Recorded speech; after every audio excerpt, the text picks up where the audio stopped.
Two. Hey, everybody, this is Paul Ash. You are watching They Talk Funny. Today, in my nice virtual studio, we have the pleasure of talking with the very funny Mr. Darryl Purvis. Welcome, Darryl. How are you doing? I'm good, thank you. How are you, Paul? I'm pretty good. As if we did just exchange these things about, a minute and a half ago. Darryl Purvis is originally from Antigonish, Nova Scotia. He currently lives and works based out of Toronto, Ontario. So we are very Canadian, I think, at this point. But it's a pleasure to chat with Darryl because not only have we been friends for a long time, but he's also involved with the Canadian Association of Stand-Up Comics, or CASC, which has been doing great things for Canadians in general. So Mostly Darryl, comedians, though, not just Canadians in general. Yeah. We're not out there fighting wars or anything. We're just trying to help Canadian comedians. Point taken. But the thing is, let's face it, helping comedians helps out Canada in general. Because if they're not laughing, then we get to be, I don't know, True. like from Red Deer or something. True. Whoa, you're laughing, Red Deer. I've been there. Yes, I know. I'm just I needed to do a subtle little jab out there. All right, there's a lot of things. Now, you basically always knew you wanted to be a stand-up comic. Yeah, ever since I was a little kid, that's pretty much all I wanted to do. Yeah. When did that come about? Like, how did you start thinking about, like, or understanding that people made a living or people could do this? I don't think I knew people made a living. I just thought it was fun to make people laugh when I think, it's weird. Sometimes I think about this. My cousins were really funny, and we'd always talk about how funny our cousins were. So I wanted to be funny. So I just basically, a bit of a weirdo. I hope nobody I grew up with is listening to this. I would write jokes at night, and then I'd do them for my friends the next day. And they just thought I was having conversation, but instead they were hearing jokes that I actually wrote, mostly about sports. So yeah, and then that was it. I mean, I went to university knowing that I was never going to use my degree, and here I am, way too many years later. Are you wearing the X ring right now? No. I don't even know where it's at. I'm not even wearing my wedding ring. I'm not wearing anything right now. That's right. I think my X ring's in the jewelry box in the bedroom, but I haven't worn it in a while. Darryl actually showered for this, so this is actually a little bit of a redux because we did it once. He trimmed his own hair yesterday, so he keeps on. Apparently, he doesn't have a mirror in his house, so he keeps on checking the video camera here. For any of you that are watching, if you're watching on the Facebook Live, we do have viewers at this point. If you want to ask Darryl a question, you can just type it in, and I'll make sure that it gets popped up on the screen, and then we have the chance to discuss that a little bit as well. Do you remember the first stand-ups you ever saw, like where you saw them, or like? Yeah, I mean, I remember on the Tonight Show when Johnny Carson was still the host. That's how old I am. And Letterman, I used to, on my VCR, tape Carson and Letterman every night, and then I'd watch the monologues and I'd watch the stand-ups. Didn't watch the rest of it. I just fast forward to the stand-ups. So yeah, I mean, everybody that used to be on those shows, like Jay Leno, Seinfeld, Roseanne Barr, who else was coming up around that time? Shandling. Yeah. Oh yeah. Clark. Did I say Seinfeld? Seinfeld. Yeah. I don't know. Just in that era, I guess early to mid 80s, I guess. 14, 15. Did you get a chance to be watching like A&E's Evening at the Improv? Yeah, that was, I think, of course. You watch that religiously every it was on. You'd watch it over and over again. Yeah. And comics from CBC. Yeah, and Just for Laughs. Of course, yeah. That's I think Just for Laughs sort of gave us like such a as Canadians, we get such a wide range of comedic voices from around the world, kind of funneled into our house at a young age, which I guess just was a good experience for a lot of people I've talked to about comedy. That's one of the things a lot of people mention the Just for Laughs TV show. Yeah, we also, I mean, we used to get so much British comedy too. That was, you know, you'd watch the Two Ronnies, and Wayne and Schuster would be on right Benny before Hill. Hockey Night in Canada. Yeah. So that was Saturday night. I'd sit there with my dad watching the Two Ronnies, and then we'd watch the hockey game. And that's, I mean, I loved that stuff. Now you are, just to take a big jump. You're now you're on the CASC board. What's the exact terminology? I think I referred to you as an exec at one point, but I don't know if that's on the executive. Yeah, I'm a board member. I don't. Yeah, I'm a board member. Second vice president, but that's just, I said I'll pick that one. You know. So, I don't. I'm just one of a group of people working together. I don't know. I don't. I mean, some people have titles, but we're all working and trying, to help Canadians and comedians. Yeah, an association of Canadian stand-up comics. That's one way to put it. You were recruited though. Somebody had to leave the board. Yeah, Barry Taylor. He left. He thought he runs Comedy Records, and he didn't feel good about. He just thought maybe it's a conflict that he runs a record label and he's on the board, even though he's a stand-up as well. I mean, he's not just a record label owner. He's an actually very funny stand-up comedian. And he just didn't feel like he should be doing that anymore. So at Arthur Simeon's CD release party, we drank way too much, and he said, "Hey, I'm going to step down. Can you take over for me?" And I was like, "Yeah, sure, I guess," because I was hammered. And might have been the dumbest thing I've ever said yes to while drinking, which is hard to believe. Because, Paul, you've known me for over 20 years. You know I say yes to anything when I'm drinking. So we're not going to mention the sketch troupe that we almost formed with Dave Shukin and Dave Hudson.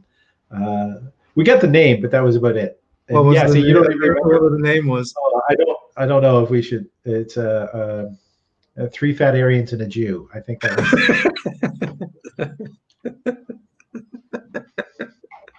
Yeah, I really, I'm not drinking enough to be mentioning that, I guess. Yeah. But it was the idea that sort of coalesced. But of course, nothing came out of it. But you've actually always been a hard worker. You definitely work at writing. You've done a CTV comedy now, of course. Your album, is it your second album or first? I think technically it's my second album, but the other album's nowhere to be found. It's just me. I'm the only one that has any copies of it, as far as I know. So there's probably some on eBay right now, probably for $900 or. Probably not. Yeah. I think I might have sold a few of them after gigs, but not many. You've got a new cover for your album. I guess it's COVID compliant. So it's Darryl Purvis, A Friendly Face. When believe it or not, that mask is Photoshop. That's not really there. That amazing. Really? My wife did that. It's so good. It is so amazingly good. That is so well done. The compliment her for me. Shy thinks you did a great job. Yeah. Okay, there is. What was I going to say? But yeah, you've done all these things. You've been a hard worker. I mean, you were asked onto the CASC board because you've done a lot for not just yourself, but you've done a lot for other comics as well. I mean, you worked. I think I was asked just because I harassed Barry when I saw anything that upset me. So Barry was like, "Well, obviously he cares." So yeah. it's you've worked with a number of other comedians though in helping them and helping them organize and do things, and I think that speaks well of your character and your passion is also why you were asked.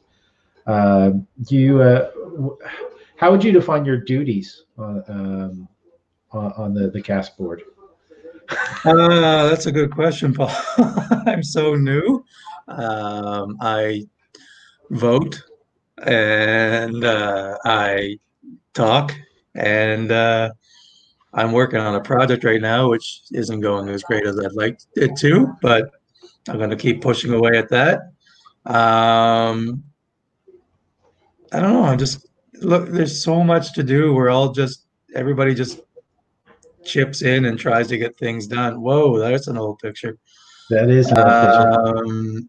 And I don't know. I mean, it's a tough thing to answer about the board because everybody's working. Sandra does so much, but everybody else also tries to do so much because it's such an important thing. You know, it's people are. I don't even know how to put into words. People were really, but there's a lot to work on as a Canadian comedian. There's a lot of stuff. There's just constantly.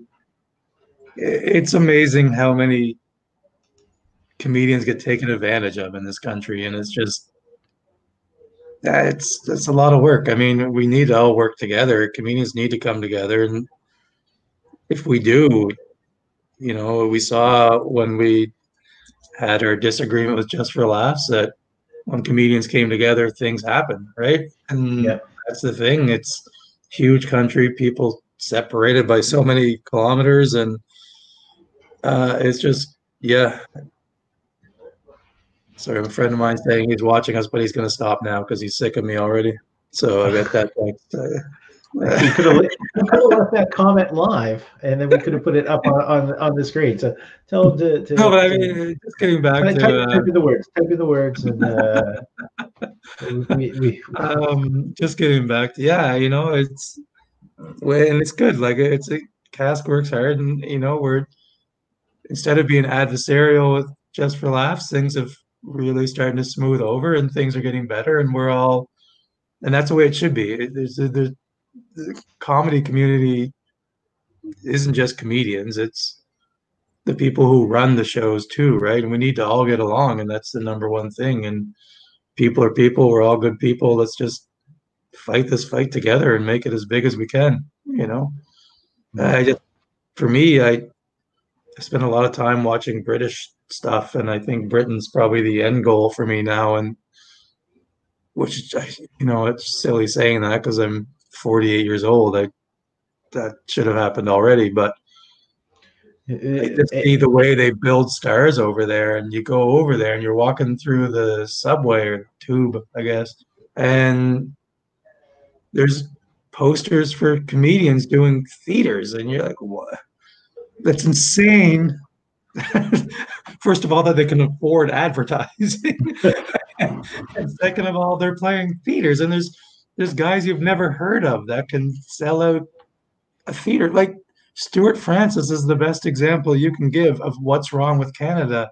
Stuart Francis goes over there, he's a star, he sells out theater tours, has to add shows across the UK, and he comes here and he can't sell 50 seats. And he's a Canadian. Like, that is insanity.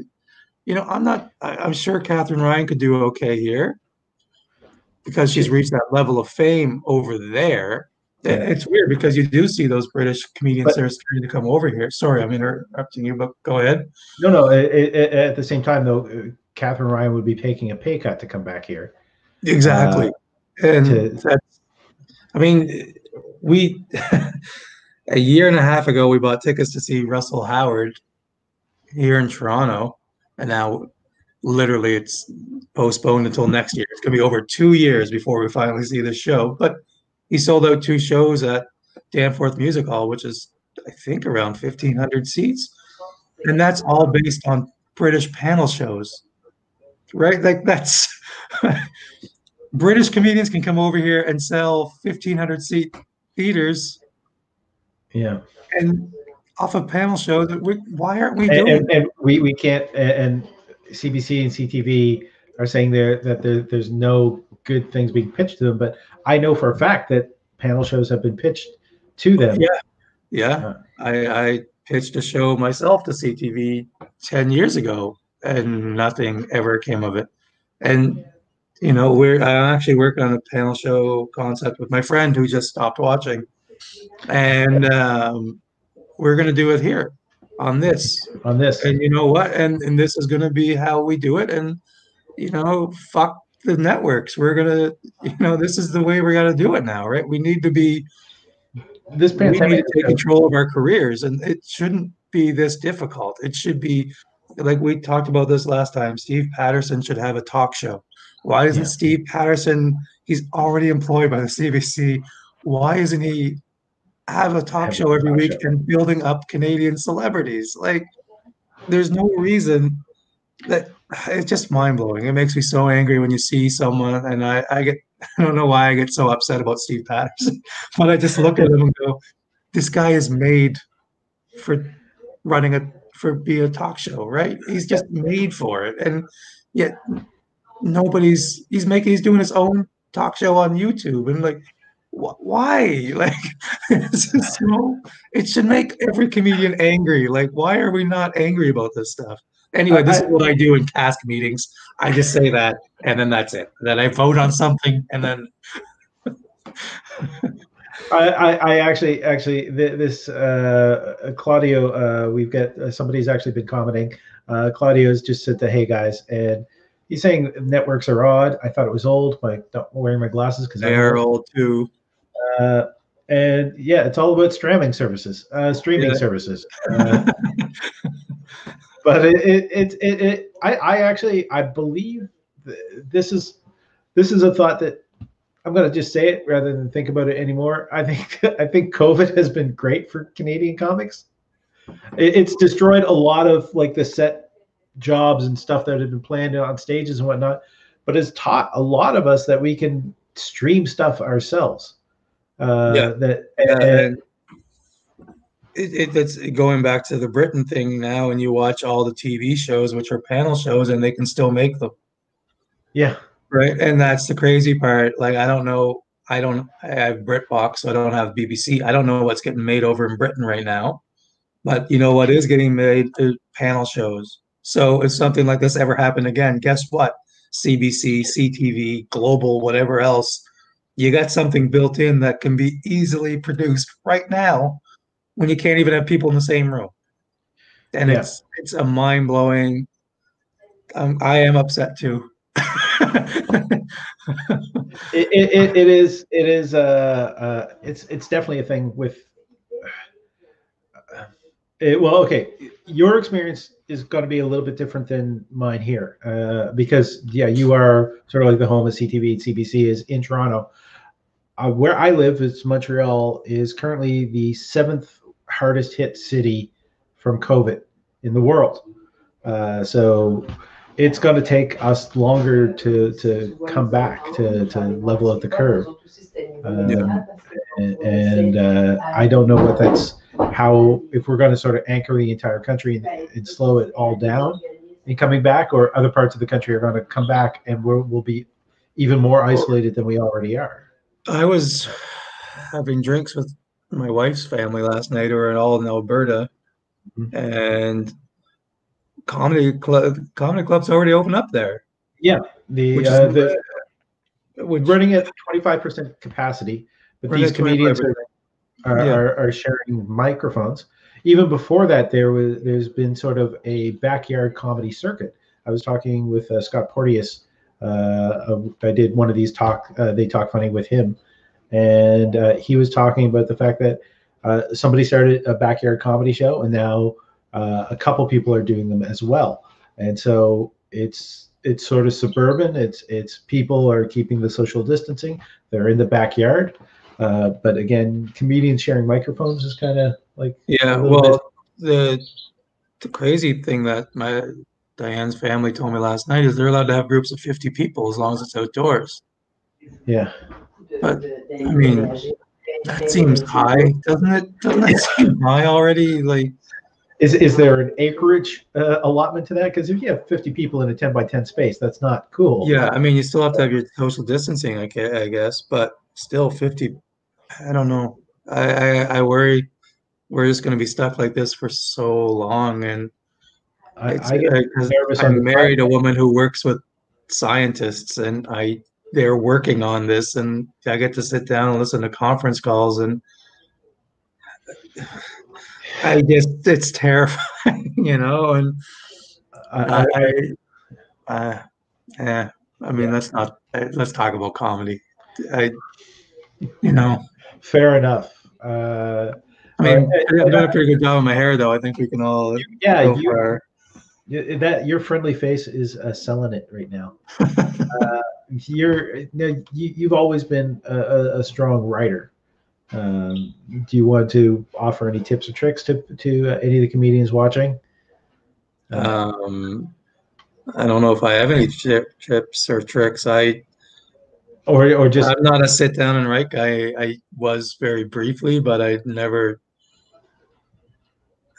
can do it sometimes, and I try to force myself to do it other times. And I don't know. The one thing I've always said is just watch the comedy, and then I always write tags for friends and offer them the tags. And if they don't want them, say, okay, well, I'm going to take this and make it my own joke. If that tag's funny, then it's a punchline for something else. yeah, Right. So if you that's how I've written a lot of my jokes, is coming up with tags for other comics and then writing a completely different joke based on a tag that they didn't want. And yeah, I don't know. That's the only tip. I mean, just watch comedy. You learn so much by just watching comedy, and you come up with so much just and don't just steal jokes. That's not what I'm saying. I'm saying watch, give them the tags. And if they don't want it, write a whole brand new joke. And because if you write a tag for a joke, it's probably something that's funny on its own. yes. You can turn that into some whole completely different other idea, which is kind of a lot of what I do, I think. Yeah. Maybe. I know a lot of stuff. Just I'm also one of those guys that kind of same thing. I write a punchline and then I write up a setup and then I don't write the punchline for 5 years. Yeah. And I'm just walking down the street and all of a sudden oh, hey, you know what would be good with that? And then that's joke written from 5 years ago that I first don't even know where it was the last 5 years. And now all of a sudden it's in my head and I have a new joke. I don't know. I don't really have good tips. I just watch comedy is the best tip. Watch comedy, think about things. Yes. Just bopping back a little bit, Joe Dixon. Hey, Joe Dixon. Yeah, commented on YouTube that he has to wonder how many people are going to return to the live theater, especially Broadway's, which skews to an older audience. Yeah, Joe lives in New York. Joe's a New York comedian, very funny guy, good friend. Called me on my birthday. Don't remember you doing that, Paul. I took you to La Pro, New Brunswick. Yeah, I mean, yeah, same as theater here, I guess. I mean, I don't know. I mean, it does skew to an older. We got some. Actually, this was a question about the joke writing. Do you write your jokes by hand or do you type them? Are you using a keyboard? Both. Notepad. Both. Mostly now it's notes in my phone. I'm gonna go look. I mean, I don't know if you can see this, but that's basically those are all premises. That well, there's my postal code first of all, but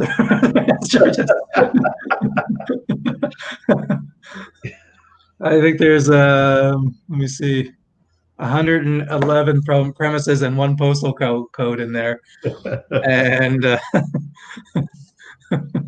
so yeah,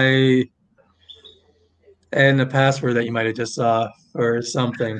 But this will be up on YouTube. Don't worry, you can go back and pause it to make sure you read it properly. You just see the password though, but you don't really know what the rest of it is. Right. Actually, you know what? There's 3 different places for this password. So 109, 108 premises that will pop into my head at some point. Victoria, who's a fairly new comic in Montreal, she said she was thought the only one who had a bunch of unfinished jokes on her computer. No, and I also have books with unfinished premises. And I also have my friend who said he wasn't going to watch anymore, gave me like 100 premises and I go back and look at those sometimes, and I don't know. It's weird because I write a lot of new jokes and I use them 4 times and they work, and then I never use them again because I'm weird. I just go back to the same 45 minutes all the time because I don't know why, but I feel, yeah, I guess so. But yeah, if you're a comic, I guarantee there isn't a comic out there who doesn't have a bunch of unfinished premises. And if they are, they're geniuses, I guess. I mean, or they're joke thieves. They're just doing other people's jokes. They're not bothering to write anything themselves. Well, that's one way to finish the premise. Campbell Legault has said, where do you get your ideas from? Again, I watch a lot of comedy and things pop into my head. And again, don't steal jokes. That's not what I'm saying. I don't know. If you just watch a lot of comedy, I think your brain starts working in that way and starts writing jokes. And I don't like, I remember when Paul and I were starting out and we go to Yuck Yucks every Monday night, and there'd always be a comedian that would come and give a talk before amateur night. And I remember one, I don't even think he was a comedian. I think he was the manager of Yuck Yucks, telling us to, go to monster trucks and you'll see so many things and you'll be able to write jokes because you went to about monster trucks. And I'm like, I'm not going to do that. That's stupid. What I'm going to do is live my life, and then things happen. And, how do you explain it when things happen? You just, life. That's where you get your jokes from, life. I don't, was that a question?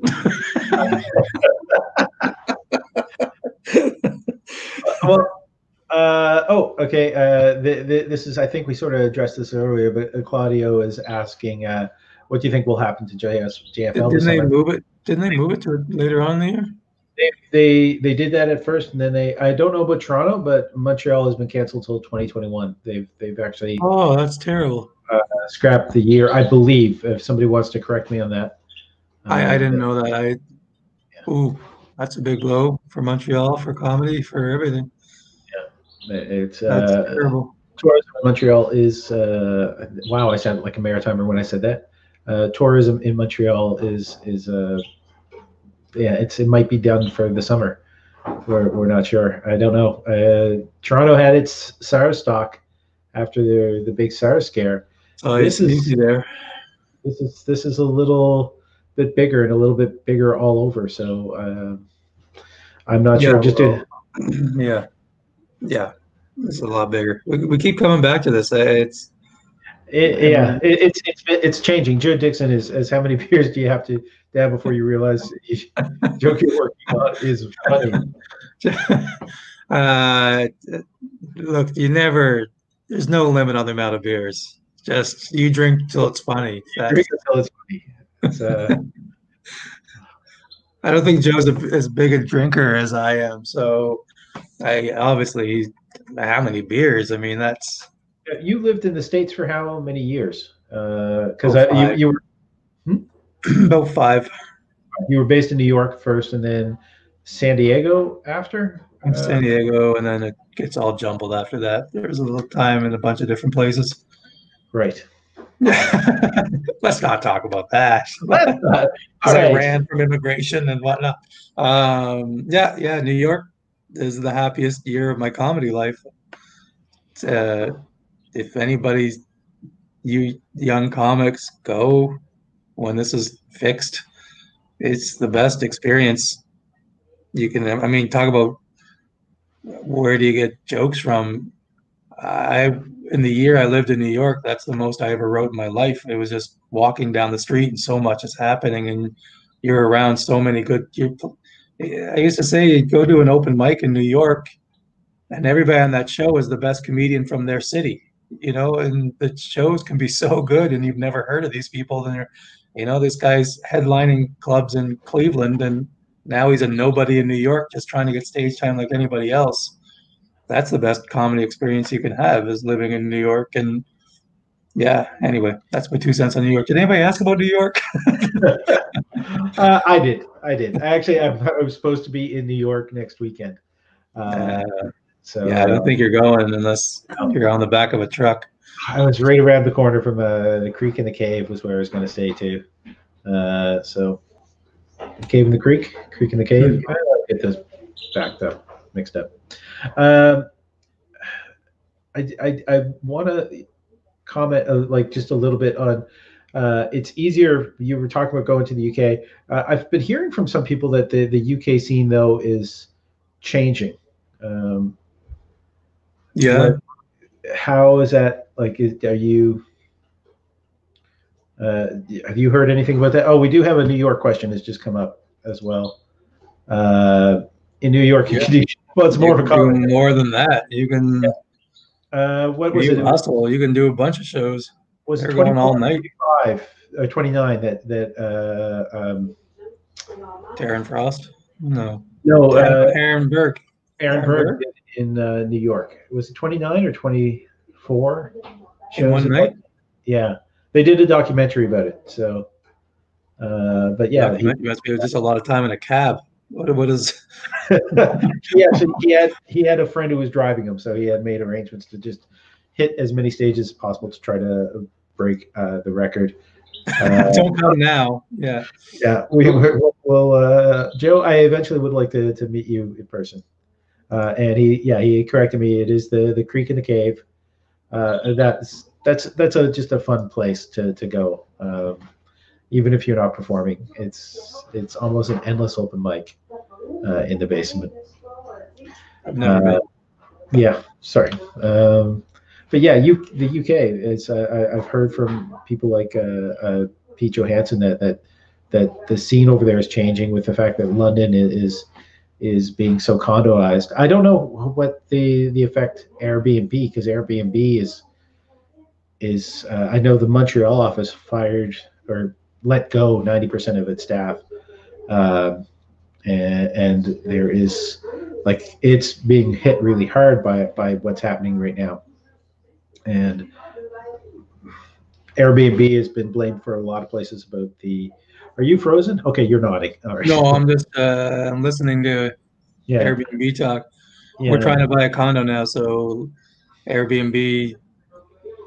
There's so many condos going up for sale because people bought condos to rent on Airbnb. So Airbnb is gonna help save my future. Okay, so property prices are going down in Toronto, which is it's good news. I know that they sort of been artificially inflated here in Montreal because Montreal's always been a lot cheaper. Mm-hmm. But it's I actually want to hear some scary news. My daughter has bought a house. Whoa. Yeah. Yes, and because she understands my role in Canadian entertainment, she has told me that there is a spare room for me. So that's nice. Where is she living now? She's in Nova Scotia. What part? She's East Chesapeake is where I think East Chesapeake is where they bought the house. Not West, East Chesapeake, yeah, which is on the East Coast, just a little bit further east from Dartmouth, Nova Scotia, just the other side of the harbor. So, and I just told people where to find my daughter online. I mean, Nova Scotia is a big place. True. I mean, it'd be easy to pick her out. She looks just like Paul without the mustache, but she'll be fine. She'll be fine. Yeah, she also has her husband who is 6'5" and about 300 pounds. Wow. In the Canadian military. So he's not home a lot, is what you're saying. That's not good, Paul. Why did you put that out there? Actually, no. He's actually an aircraft mechanic, so he is home quite often. They don't get shipped out like other people. So, yay. All right. So what are you? That's weird. My dad was an aircraft mechanic, and he was gone all the time. What was? I'm so confused. Oh shit! I let it out. He wasn't. He was a chief petty officer. Don't know what that means.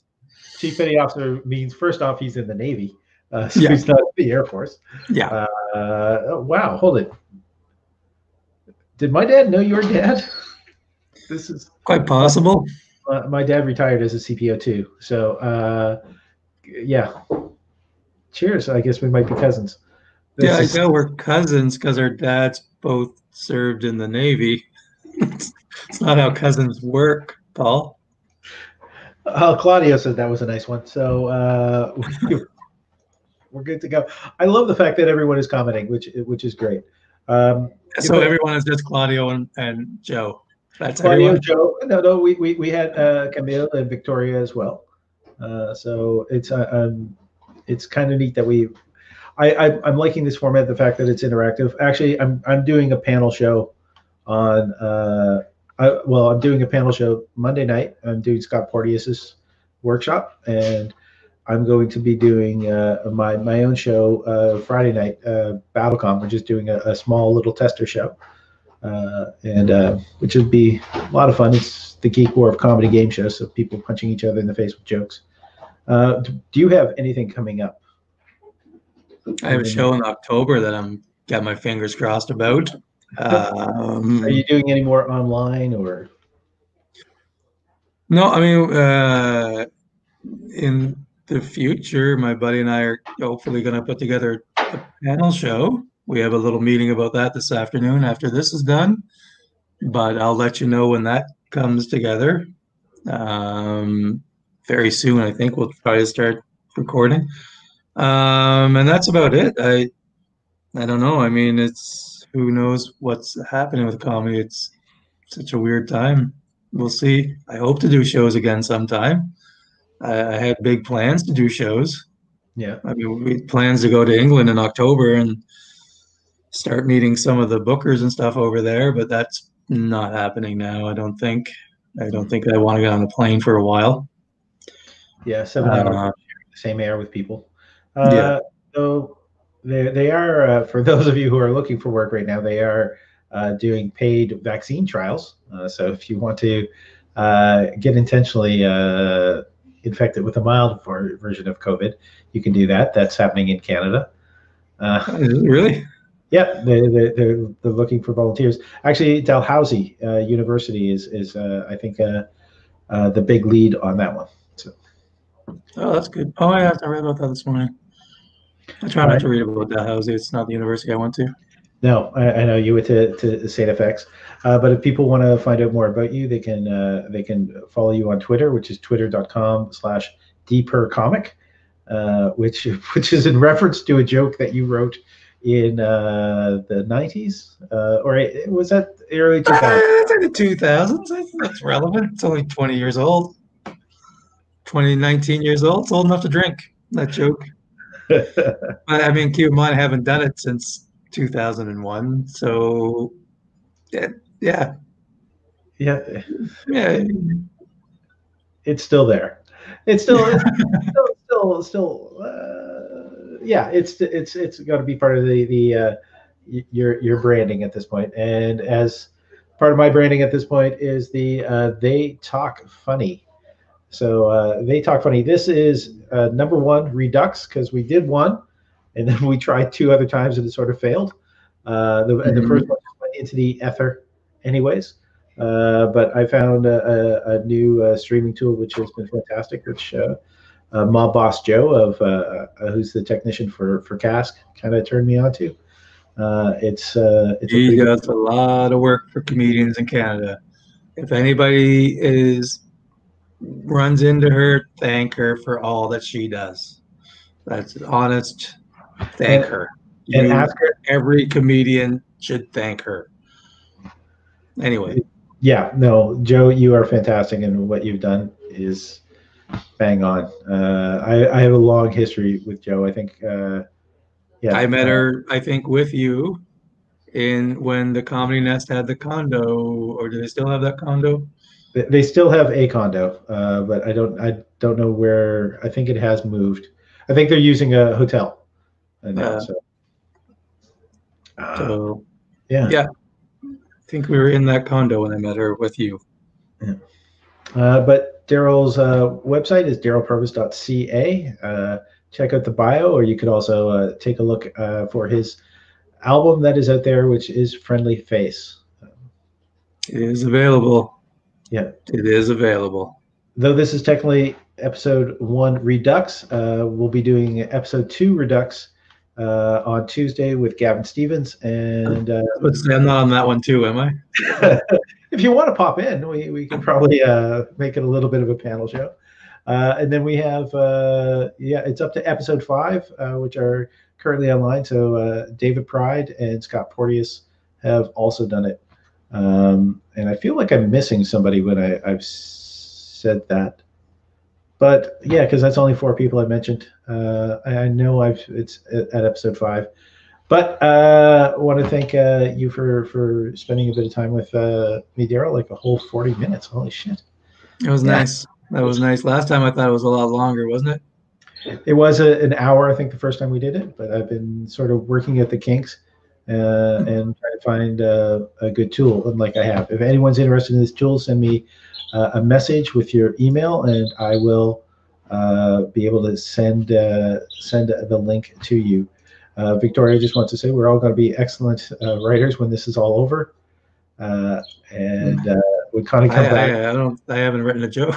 There's a lot. Like Scott Porteous is starting the workshop, which is a lot of fun. But he is in Alberta, so he is possibly going to be going back to a regular job soon. So he won't be able to run that thing 5 nights a week, but he still will continue it because it has had a pretty good reach online for him. So thank you very much. Thanks to everyone who commented, Joe, Claudia, Victoria, Camille, anyone that I'm missing, I apologize. And yeah, Darryl. Thank you, Paul. I'm excited to come back to Montreal in 2024 or whatever it is. Be safe. Please stay safe, Montreal. You're good people. Although I guess people are watching this from other places, but I love you, Montreal, and I miss you. Anyway, I love you and I miss you too, Paul. Yeah. Montreal, even more. No offense. There we go. I am second. I am second rate. Claudio's agree with Victoria. So apparently, Darryl, everyone thinks you should be working on your writing. Thank you. I'm gonna go do that right now. I've got some premises I can try. Thank you very much. Have a good one. We're signing.